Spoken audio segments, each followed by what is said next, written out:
আল্লাহ, আজকে কি তার কারণে আমি জাহান্নামে যাইতে হবে? আল্লাহ রাব্বুল আলামিন ডাক দিয়ে বলবেন, ফেরেশতারা, ওই ব্যক্তির সন্তানগুলাকে তোমরা কবর থেকে উঠাও। উঠানোর পরে যখন জাহান্নামের হুকুম তাদের হয়ে যাবে, তাদেরকে জাহান্নামে যখন দেওয়া হবে, ওই সময় তারা আরজ করবে, ওগো আল্লাহ, আমরা যার কারণে আজকে জাহান্নামী হইতেছি, আজকে যার কারণে জাহান্নামে যাইতেছি, যদি আমরা পৃথিবীতে যাওয়ার পরে যখন বড় হয়েছিলাম, যদি আমাদের আদরের বাবা, আদরের মা যদি আমাদেরকে হুকুম দিত, সন্তান রে, যদি আমার ঘরের মধ্যে তুমি থাকতে চাও, যদি আমার রোজির কামাই করা খাবার তুমি খাইতে চাও, অবশ্যই তুমি মসজিদে গিয়ে নামাজ আদায় করতে হবে, ইসলামের বিধি বিধান তুমি মানতে হবে। ওগো আল্লাহ, আমার বাবা আমাকে কোনোদিন হুকুম দেয় নাই, ওরে সন্তান তুমি নামাজ পড়ো, এই কথা কেন আমার বাবা আমাকে বললো না? আজকে যদি আমি জাহান্নামে যাইতে হয়, ওগো আল্লাহ, আমার পাপিষ্ঠ বাবাকে আমার পায়ের নিচে শুয়াইয়া দেন, তাদের বুকের উপরে একটা পাড়া দিয়ে আমি জাহান্নামে যাইব। দুনিয়ায় সদাকত মে তেরা নাম রহেগা, दुनियाए सदाकत में तेरा नाम रहेगा, सिद्दीक तेरा नाम से इस्लाम रहेगा, सिद्दीक तेरा नाम से इस्लाम रहेगा, दुनियाए शुजाअत में तेरा नाम रहेगा, दुनियाए शुजाअत में तेरा नाम रहेगा, फारूक तेरा नाम से इस्लाम रहेगा, फारूक तेरा नाम से इस्लाम रहेगा।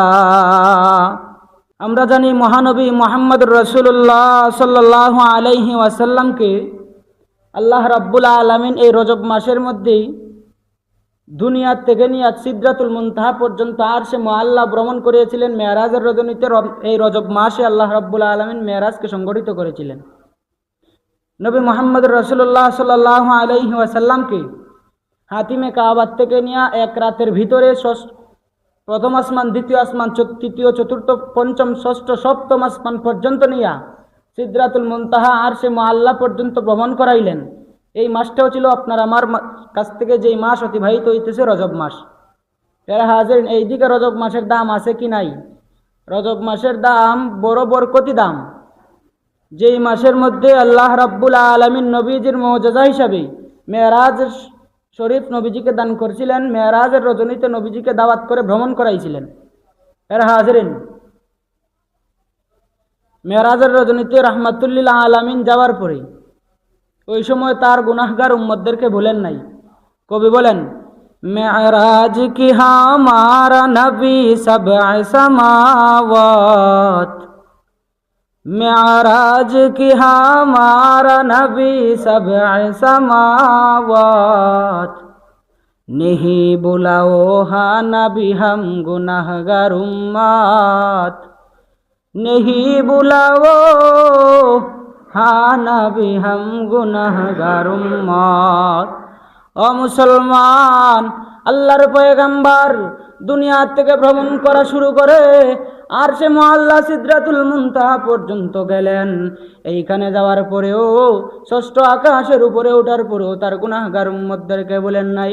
কবি বলেন, মেরাজ কি হামারা নবী সবআ সামাওয়াত, নবীজির মেরাজ ছিল ষষ্ঠ আসমানের উপরে, চতুর্থ আসমান, পঞ্চম, ষষ্ঠ, সপ্তম আসমানের উপরে নবীজির মেরাজ ছিল।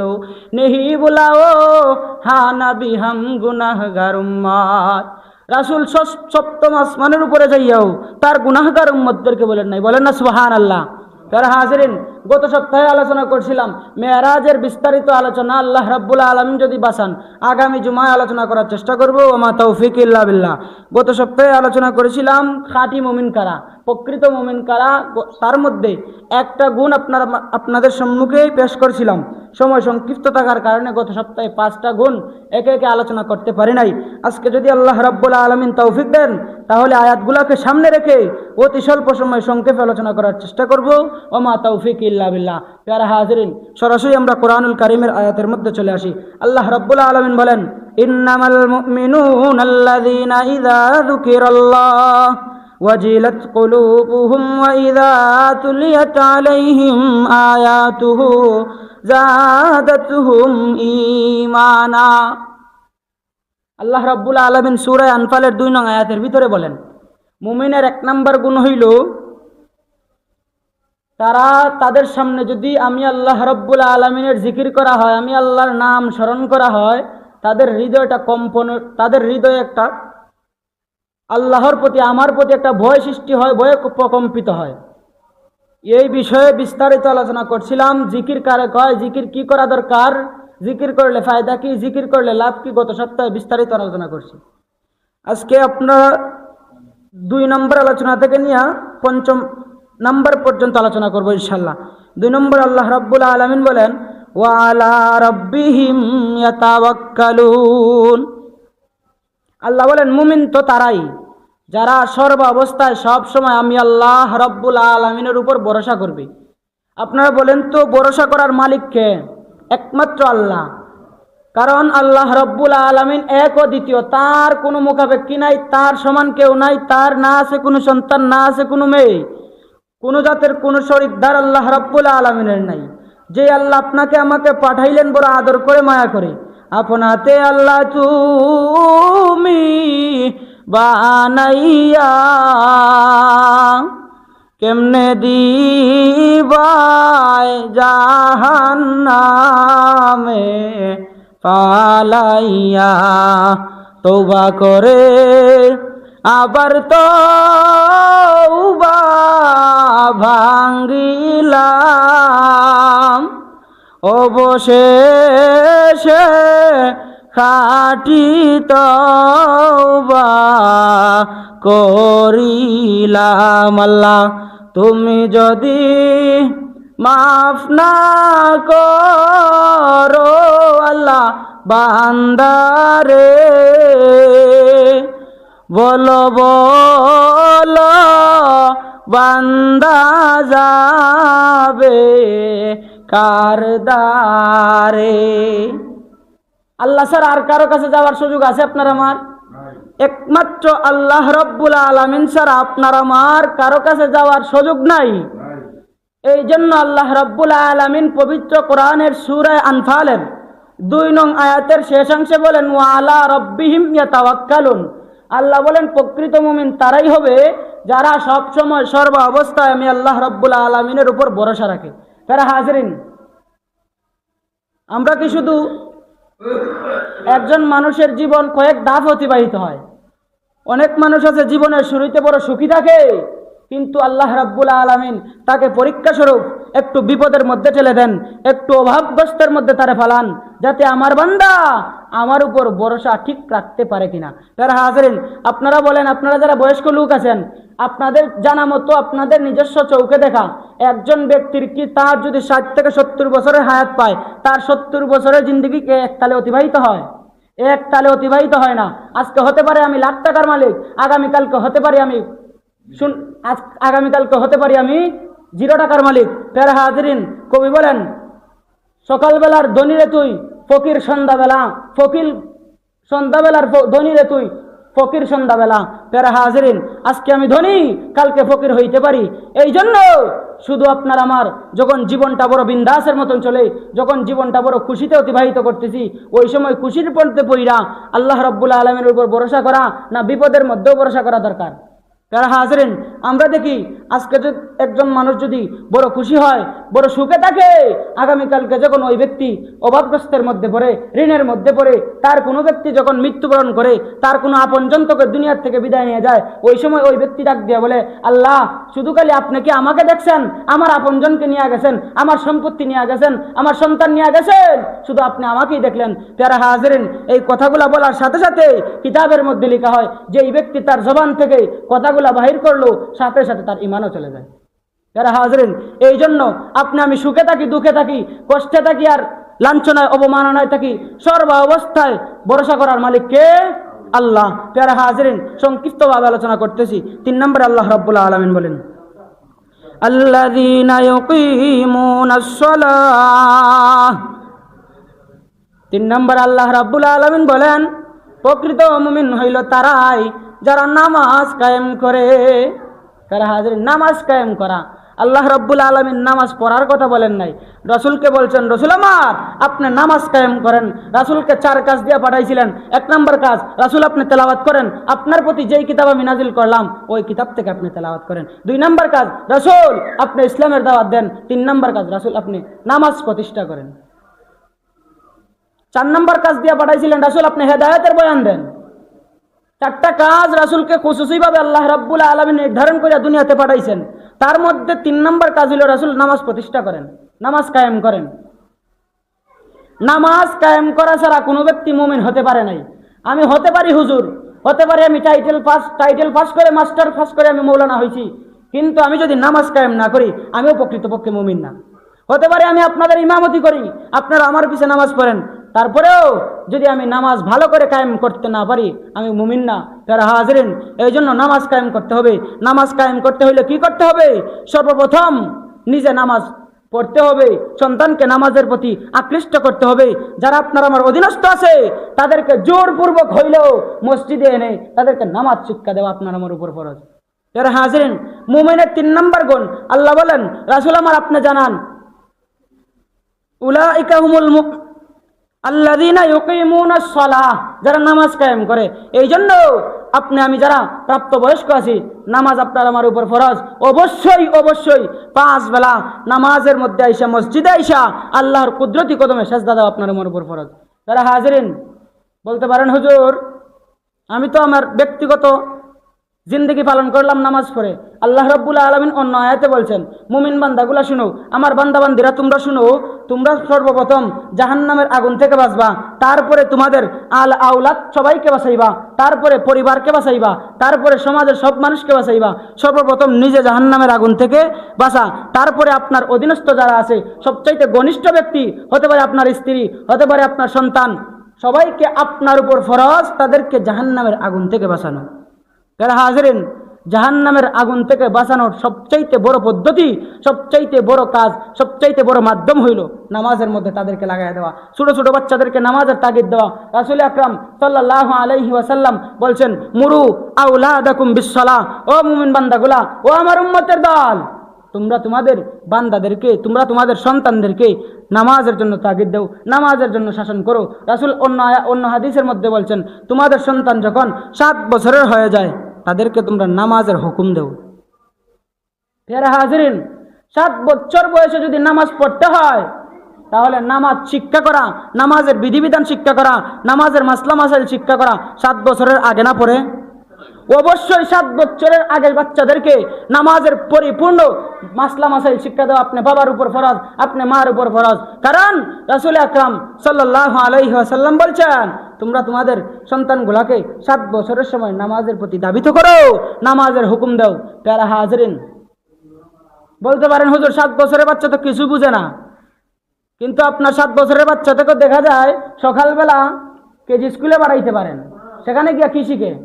যদি আপনার সন্তানকে নুরানি মক্তব মাদ্রাসায় পাঠাইতেন, অবশ্যই অবশ্যই আমি একজন নুরানি শিক্ষক হিসেবে গ্যারান্টি দিতে পারি 7 বছরের কমপ্লিট হওয়ার আগেই বাচ্চাদেরকে আমরা নুরানি মাদ্রাসাগুলাতেই 5 বেলা নামাজের বিধিবিধান, নামাজের মাসলা মাসাইল সব শিক্ষা দিয়ে দিই। হাজিরিন, এই জন্য বাচ্চাদেরকে 7 বছর হওয়ার আগে আগেই নামাজ শিক্ষা দেওয়া আপনি গার্জেন হিসেবে আপনার উপর ফরজ। হাজিরিন, তারপরে আপনার ঘরের সবাইকে নামাজের প্রতি আকৃষ্ট করা। এমনও মানুষ আছে দেখবেন একজন আরেকজনের সাথে গফ করে, হুজুর আল্লাহ রাব্বুল আলামিনের রহমতে আর দয়ায় আমি বড় শান্তিতে আছি, কারণ আমি আল্লাহর হুকুমে 5 বেলা নামাজ জামাতে আদায় করতে পারতেছি। এত খুশির সংবাদ। কিন্তু আপনার অধীনস্থ ছেলে কি করে মিয়া? আপনার ছেলে তো 5 বেলা নামাজ পড়ে না, আপনার মেয়ে নামাজ পড়ে না, আপনার বিবি নামাজ পড়ে না, আপনার আত্মীয় স্বজন যারা আছে ফজরের বেলা, ফজরের রক্তে ঠান্ডার মৌসুম, তারা লেফট মাথা দিয়ে ঘুমায়, কম্বল মুড় দিয়া ঘুমায়। যারা হাজিরিন, আপনি সুন্দর করে 60 থেকে 70 বছরের জিন্দিগি অতিবাহিত করলেন, 40 বছর সন্তানদেরকে, যারা হাজিরিন সন্তানদেরকে পৃথিবীতে প্রতিষ্ঠা করার জন্য আপনার 30টা বছর তাদের পিছনে ব্যয় করলেন। আল্লাহ রাব্বুল আলামিন যখন আপনাকে কাল হাসরের ময়দানে দাঁড় করাইবেন, বান্দা তোমার জিন্দগি থেকে তুমি 30টা বছর নষ্ট করছিলা, 30 বছরের হিসাব দাও। তখন আল্লাহ রাব্বুল আলামিনকে বলবেন, আল্লাহ, আপনি পৃথিবীতে আমাকে পাঠাইছিলেন, আপনি আমাকে সন্তান সন্ততি দিয়েছিলেন, তাদেরকে পৃথিবীতে প্রতিষ্ঠা করার জন্য। আমি 30টা বছর বাহিরে ছিলাম, বিদেশে ছিলাম, তাদের জন্য মাথার গায়ে পায়ের মধ্যে ফালাইয়া রুজি করছি, ঘর বাড়ি বানাইয়া দিয়ে আসলাম। ও আল্লাহ, আমি আমার যতটুক সম্ভব আমি নিজে আমল করছি, কিন্তু তাদেরকে আমি বলতে পারি নাই। ও আল্লাহ, আজকে কি তার কারণে আমি জাহান্নামে যাইতে হবে?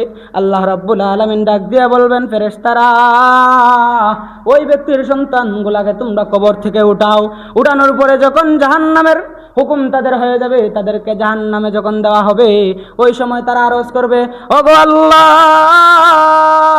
আমরা যার কারণে আজকে জাহান্নামী হইতেছি, আজকে যার কারণে জাহান্নামে যাইতেছি, যদি আমরা পৃথিবীতে যাওয়ার পরে যখন বড় হয়েছিলাম, যদি আমাদের আদরের বাবা আদরের মা যদি আমাদেরকে হুকুম দিত, সন্তান রে, যদি আমার ঘরের মধ্যে তুমি থাকতে চাও, যদি আমার রোজির কামাই করা খাবার তুমি খাইতে চাও, অবশ্যই তুমি মসজিদে গিয়ে নামাজ আদায় করতে হবে, ইসলামের বিধি বিধান তুমি মানতে হবে। ওগো আল্লাহ, আমার বাবা আমাকে কোনোদিন হুকুম দেয় নাই, ওরে সন্তান তুমি নামাজ পড়ো, এই কথা কেন আমার বাবা আমাকে বলল না? আজকে যদি আমি জাহান্নামে যাইতে হয়, ওগো আল্লাহ, আমার পাপিষ্ঠ বাবাকে আমার পায়ের নিচে শুয়াইয়া দেন, তাদের বুকের উপরে একটা পাড়া দিয়ে আমি জাহান্নামে যাইব। তারা হাজিরিন, একটু খেয়াল করেন, যেই সন্তানের জন্য জিন্দগির এতগুলা বছর নষ্ট করলেন, ওই সন্তানই যখন আপনার আমার বুকের মধ্যে পাড়া দিয়ে জাহান্নামে যাইবে, ওই সময় আপনার আমার লজ্জায় মাথাটা কোথায় যাইবে? প্যারা হাজরিন, যেই সন্তানকে আপনি কুলাপিটে করে দুনিয়াতে বড় করলেন, ওই সন্তান যখন বড় হওয়ার পরে আপনাকে 2-4টা কথা কয়ে ফেলে, দুনিয়াতে যখন কিছু কথা কয়, আপনার অবাধ্যতা চলে, ওই সময় বাবা যদি মানুষের সামনে গিয়া বলতে লজ্জা হয়, কিন্তু অবশ্যই ওই বাবা ঘরের এক কর্নারের মধ্যে গিয়া চকুর থেকে অশ্রু জড়াইতে থাকে, হায় কি করলাম, সন্তানকে বড় করলাম, ওই সন্তান আজকে আমার হুকুম অবাধ্য করে ফেললো, আমার মুখের উপরে কথা বলে বললো। প্যারা হাজরিন, এই কথা যদি এই দুনিয়াতে যদি আপনার এই এতটুক অবাধ্যতা করার কারণে আপনার কষ্ট লাগতে পারে, কালকে কিয়ামতের ময়দানে হাজার হাজার মানুষের সামনে যখন আপনার আমার বুকের মধ্যে পাড়া দিয়া আদরের সন্তানগুলা জাহান্নামে যাইবে, তখন আপনার আমার কেমন হবে অবস্থাটা? তারা হাজরিন, এই জন্য মুমিনের 3 নম্বর গুণ হইল নামাজ প্রতিষ্ঠা করা, নিজে নামাজ পড়া, সন্তানদেরকে নামাজের জন্য হুকুম দেওয়া, পাড়াপড়শির মানুষদেরকে হুকুম দেওয়া। তারা হাজরিন, 4 নম্বরে আল্লাহ রাব্বুল আলামিন বলেন, ওয়া মিম্মা রাযাকনাহুম ইউনফিকুন। আল্লাহ রাব্বুল আলামিন বলেন, মুমিন তো হইল তারাই যাদেরকে আমি হালাল রিজিক দিছি, হালাল মাল দিছি, সম্পত্তি দিছি, তার থেকে আমি আল্লাহ রাব্বুল আলামিনের কাছে, আমি আল্লাহ রাব্বুল আলামিনের দ্বীনের রাস্তায় কিছু খরচ করা। যারা হাজরিন, শুধু এমনি এমনি মুমিন হইলে হয় না। হজ করলাম, সময় সময় উমরাত গেলাম, সময় সময় মানুষদেরকে ঈদের সময় 300 টাকার লুঙ্গি আর 250 টাকার শাড়ি কিনা লাইভ দিলাম, ফেসবুকে আপলোড দিলাম ভিডিও, মানুষের সামনে যাকাত দিলাম, এটা সৎকা হয় না। যারা হাজরিন, এটা আল্লাহ রাস্তায় দান নয়। আপনি মানুষদেরকে দেখানোর জন্য দেখবেন, ইলেকশনের সময় আসলে যারা মসজিদে আসে নাই, যারা কোনোদিন মসজিদে আসে না, তারা দেখা যায় মসজিদে নামাজ পড়ে। যারা কোনোদিন কোনো এতিম মানুষকে, কোনো অসহায় মানুষের কাছে যায় নাই, তারাও অসহায় মানুষের কাছে যায়। এখানে শর্ত আছে, কারণ আমি যদি তাদের কাছে না যাই, ভোটটা কিন্তু আমি পাইব না। তারা হাজির, এটা দান নয়। আল্লাহ রাব্বুল আলামিন বলেন, ওয়া মিম্মা রাযাকনাহুম ইউনফিকুন, তোমাদেরকে হালাল রিজিক দিলাম, তোমাদেরকে হালাল সম্পত্তি দিলাম, এটার থেকে হতে পারে দান করার জন্য 1000 টাকা শর্ত না, দান করার জন্য কোটিপতি হওয়া শর্ত না। তারা হাজিরিন, আমার নিজস্ব মালিকানায় আমার ব্যক্তিগত সম্পদ হালাল উপার্জন 10 টাকাও আছে, এখান থেকে 1 টাকা হইলেও দান করা। এই 1 টাকা আল্লাহ রাব্বুল আলামিন তার সওয়াব হাজার হাজার গুণ বাড়াইয়া কালকে কিয়ামতের ময়দানে দিতে পারেন কি পারেন না? তারা হাজরিন, আল্লাহ রাব্বুল আলামিন বখিল না। আল্লাহ রাব্বুল আলামিন তার বান্দাদেরকে দেওয়ার জন্য সব সময় প্রস্তুত, কিন্তু বান্দা আল্লাহ রাব্বুল আলামিনের কাছে চাইতে পারে না। তারা হাজরিন, দান করলে আমরা স্বাভাবিকত দেখি আমাদের সম্পদ কমে, কিন্তু আল্লাহ রাব্বুল আলামিন বলেন, কোনো ব্যক্তি যদি ধনী হইতে চায়, তারা যেন আমার রাস্তায় খরচ করে,